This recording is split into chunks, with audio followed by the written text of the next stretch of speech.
아브라함이 애굽에서 그와 그의 아내와 모든 소유와 롯과 함께 네겝으로 올라가니 아브라함에게 가축과 은과 금이 풍부하였더라. 그가 네겝에서부터 길을 떠나 베델에 이르며 베델과 아이 사이 곧 전에 장막 쳤던 곳에 이르니 그가 처음으로 제단을 쌓은 곳이라. 그가 거기서 여호와의 이름을 불렀더라. 하나님께서 아브라함에게 찾아오셔서 아브라함을 향한 자신의 계획을 말씀하시고 약속하십니다. 그 계획은 너무나 아름다웠고 누가 봐도 버겁게 느껴지는 약속이었습니다.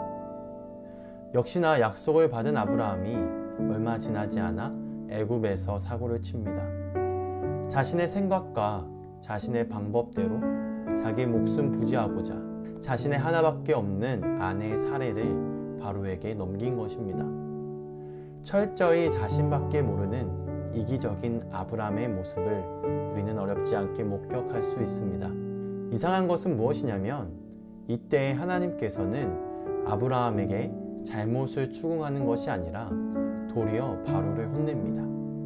그것을 넘어 잘못한 아브라함에게 가축과 은과 금을 풍성히 주십니다.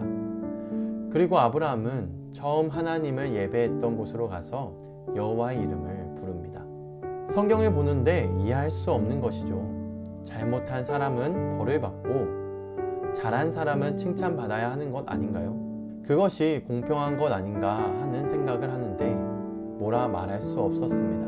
왜냐하면 우리가 꼭 아브라함과 같다는 것을 알게 되었기 때문입니다. 하나님께서는 저를 부르시고 예수 그리스도의 십자가의 은혜로 구원해 주셨습니다.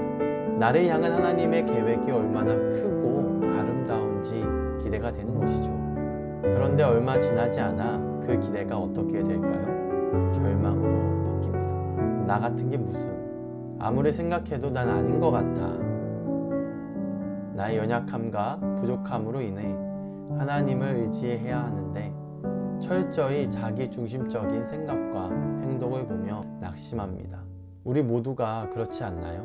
그런데 하나님께서는 우리의 연약함과 부족함과는 상관없이 우리를 향한 하나님의 계획을 신실하게 이루어 가십니다. 이 말은 하나님께서 우리가 죄를 짓던 말던 상관하지 않는다는 말이 아닙니다. 우리의 연약함으로 인해 하나님의 계획이 실패하지 않는다는 것이죠.